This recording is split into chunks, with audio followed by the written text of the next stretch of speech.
मधुबनी जिले के अवारी गांव स्थित कृष्णचंद्र शक्ति फाउंडेशन के द्वारा लगातार महिला सशक्तिकरण की दिशा में गांव की बेटियों को सबल व स्वरोजगार की दिशा में आत्मनिर्भर बनाने के लिए कार्य किया जा रहा है। इसी कड़ी में बुधवार को फाउंडेशन के संचालक पंकज झा अपने गृह क्षेत्र अवारी स्थित केसीएस फाउंडेशन के कार्यालय में प्रशिक्षित हो रही छात्राओं का उत्साहवर्धन करने पहुंचे। मूल रूप से मधुबनी जिले के अवारी गांव निवासी कृष्णचंद्र शक्ति फाउंडेशन के संचालक पंकज झा दुबई में शिक्षा के क्षेत्र में कार्यरत हैं। विदेश में रहने के बावजूद भी गांव से उनका लगाव बना हुआ है। विदेश में रहते हुए भी वह फाउंडेशन की कार्य योजना पर अच्छी खासी नजर रखते हैं और क्षेत्र की बेटियों को खासकर हर क्षेत्र में रोजगार परक शिक्षा देकर सबल बनाने के प्रयास में लगे हुए हैं। इसी कड़ी में योग रत्न रवि व्योम शंकर झा के मार्गदर्शन में फाउंडेशन द्वारा लगातार मिथिला पेंटिंग, सिलाई कटाई का प्रशिक्षण दिया जा रहा है, जो कि सतत कई सालों से जारी है। हम लोग पेंटिंग 1.5 महीना से सीख रहे हैं और हमारा लक्ष्य यही है कि किसी को ये नहीं लगना चाहिए कि गांव की लड़की कमज़ोर है या कुछ कर नहीं सकती है। हम लोग गांव की लड़की है, हम लोग भी कुछ करके आगे बढ़ना चाहते हैं, आगे हम लोग भी कमाना चाहते हैं। यही उद्देश्य हम लोग। क्या नाम है?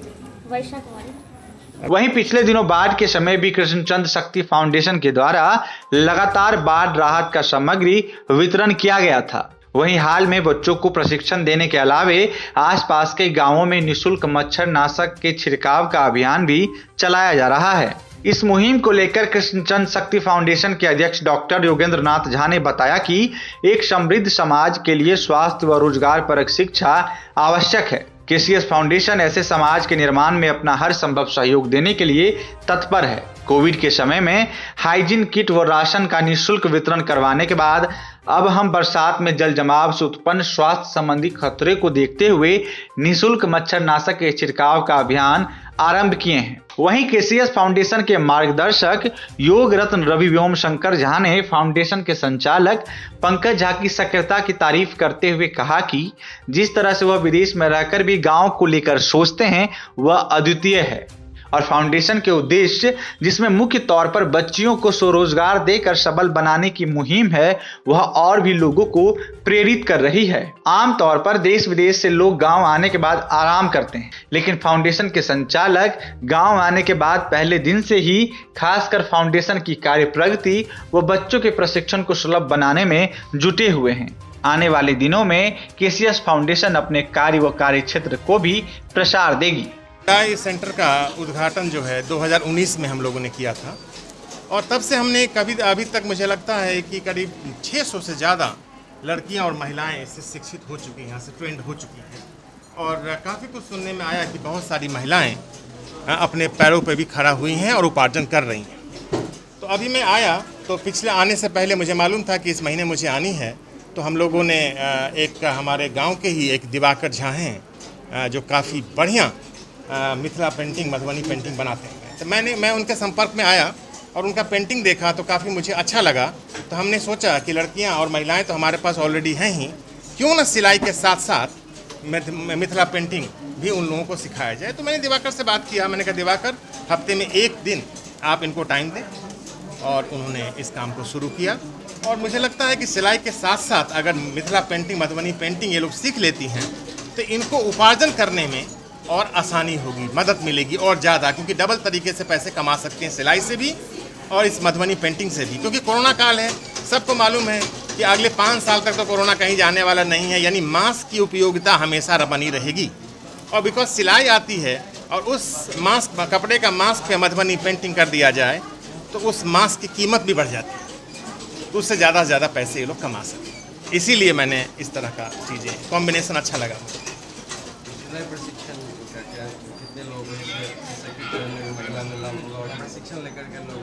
जी 2019 में जब इसका उद्घाटन किया, 2019 से लेकर के अभी तक करीब मुझे लगता है कि एग्जैक्ट फिगर तो मुझे देखना पड़ेगा, लेकिन 600 से ज़्यादा लड़कियां और महिलाएं यहाँ से शिक्षित हो चुकी हैं। और उन सारी महिलाओं को और लड़कियों को हम लोगों ने एक 3 महीने का एक कोर्स होता है, उसका सर्टिफिकेट भी प्रोवाइड किया है, ताकि अगर वो कहीं बाहर जाती हैं तो कहीं जाकर के उसके सर्टिफिकेट के बेस पर कहीं उनको नौकरी मिल जाए।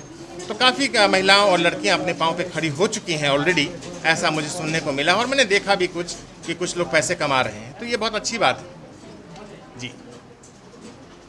सर मतलब ये ख्याल आपके मन में कब आया कि इस तरह से किया जाए गांव देहात में जो है? देखिए मैं पिछले अगर 2019 से पहले यानी 2009 की बात करता हूँ, 2009 से लेकर 2018 तक मैंने गूगल फाउंडेशन और एप्पल फाउंडेशन को डोनेशन देता रहा हूँ हर साल। लेकिन मुझे ये नहीं लग रहा था कि पैसे हमारे जा कहाँ रहे, ये मैं देख नहीं पाता था। तभी 2018 में मेरे ख्याल आया कि इस डोनेशन को बंद करके क्यों ना अपना संस्था खोला जाए, ताकि अपने आंखों के सामने हम उस पैसे को खर्च करें और हमें दिखे कि पैसा जा कहाँ रहा है। तब रहा कि इस समाज से, चूँकि मैं यहाँ का पैदाइश हूँ और मुझे मालूम है कि अगर लड़कियाँ काफ़ी पिछड़ी हुई हैं यहाँ पे, तो क्यों ना उनको उनका उत्थान किया जाए, क्योंकि अगर एक महिला शिक्षित होती हैं तो कई पीढ़ियाँ शिक्षित हो जाती हैं। तो इसी उद्देश्य से हमने महिला और लड़कियों के सशक्तिकरण के लिए ये चीज़ें 2019 में शुरू किया मैंने। अभी हम लोग तो ये 1.5 महीना से मिथिला पेंटिंग सीख रहे हैं, जिसमें पंकज भाई जी हम लोग को बहुत सहयोग दे रहे हैं और हमारे गांव की जितनी भी लड़कियां हैं वो पंकज भाई जी के ही आगे बढ़ाने से सब लड़की बढ़ी है आगे। और मैं भाई जी को बहुत बहुत धन्यवाद देना चाहती हूँ जो अपने गाँव की सभी लड़कियों को इतना आगे बढ़ाए हैं और अपने सभी लड़कियों को अपने अपने पैर पर खड़े किए हैं। और ये मिथिला पेंटिंग का तो विदेश में बहुत ज़्यादा महत्व है, तो जो लड़की भी सीख लेगी तो कभी भी किसी लड़की को कोई प्रॉब्लम नहीं हो सकता है। इस मिथिला पेंटिंग के द्वारा कुछ भी सीख लेगी तो सभी लड़की अपने पैर पर खड़े हो सकती है। और भाई जी को मैं बहुत बहुत शुक्रिया, और सभी लड़कियां भाई जी को शुक्रिया दे रही हैं जो भाई जी हम लोग को बहुत बहुत मतलब मेहनत करके आगे बढ़ाए हैं। भाई जी भी मेहनत किए हैं और हम लोग को भी आगे बढ़ाए। विदेश से भी आते हैं प्रशिक्षण वगैरह देखने के लिए क्या? हाँ आते हैं, भाई जी के थ्रू सबको आते हैं, हम लोग से सब कुछ पूछते भी हैं जो किसके द्वारा आप लोग इतने आगे बढ़े हैं, तो भाई जी का नाम हम लोग बताते हैं। तो भाई जी के ही कारण हम लोग इतने आगे बढ़े हैं। जितनी भी आवारी की लड़कियां, आवारी नहीं, जितने मोहल्ले मधुबनी डिस्ट्रिक्ट में जितनी भी लड़कियां हैं सब भाई जी के बदौलत ही आगे बढ़ी हैं। क्या नाम हो? प्रिया कुमारी। की ट्रेनिंग हम लोग 1.5 महीना से ले रहे हैं और हम लोगों का उद्देश्य यही है कि हम लोगों का भी पेंटिंग बाहर जाए, विदेश जाए और ज़्यादा से ज़्यादा दामों में बिके और हम लोग भी अपनी जो भी ज़रूरत होती है वो पूरा करें, ताकि पेरेंट्स से भी कुछ भी पैसा वैसा लेने का ज़रूरत ना पड़े, अपने पैरों पे खड़े हो सके और अपने गांव का भी नाम रोशन करें। और जो ये संस्था खोले हैं ये चाचा जी, इनको भी मैं धन्यवाद देना चाहती हूँ कि हम लोगों को पैरों पर खड़ा होने के लिए प्रेरित किए हैं, या हम लोग खड़ा भी पैरों पे होंगे तो इनके वजह से। अच्छा, मिथिला पेंटिंग में भी क्या सीख रही है, क्या बना रही है? अभी तो ज़्यादा कुछ नहीं सीखे हैं, बट फिलहाल थोड़ा बहुत सीखे हैं जो थोड़ा बहुत बना सकते हैं। क्या नाम है? वर्षा कुमारी। क्या उद्देश्य है? हम लोग मिथिला पेंटिंग सीख के अपने पैरों पर खड़ा हो सकते हैं। मिथिला पेंटिंग जहाँ कहीं भी विदेश में या कहीं भी बिक सकता है, उससे हम लोग बहुत आगे बढ़ सकते हैं। सब लड़की अपने पैरों पर खड़ा हो सकती है।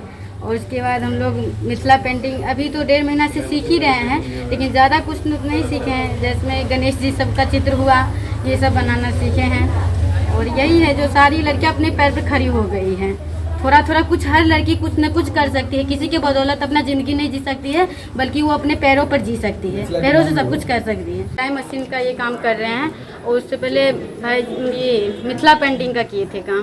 मिथिला पेंटिंग में अभी ज़्यादा कुछ तो नहीं हुआ है, बस थोड़ा बहुत आया हुआ है, लेकिन सिलाई में हम लोग अधिकतर सब कुछ सीख लिए हैं, जिसके कारण हम लोग आगे बढ़ सकते हैं। यदि कोई चाहेंगे हम इस लड़की लोगों से कोई सहयोग ले तो हम लोगों से सहयोग लेके वो आगे काम करवा सकते हैं। जैसे स्कूल से हुआ, भाई जी हम लोग को, भाई जी चाचा सब मिलके बहुत आगे, हम सभी लड़कियों को बहुत आगे बढ़ाए हैं। इस मधुबनी डिस्ट्रिक्ट के जितने भी लड़कियां हैं उन सभी को भाई जी और चाचा जी मिलके बहुत आगे बढ़ाए हैं। हम लोग अपने ऐसा कुछ भी नहीं है जो शहर में लड़की करती थी उसी के अनुसार हम लोग पीछे हैं। गांव की लड़कियां पीछे है, गांव की लड़कियां कोई भी चीज़ में पीछे नहीं है।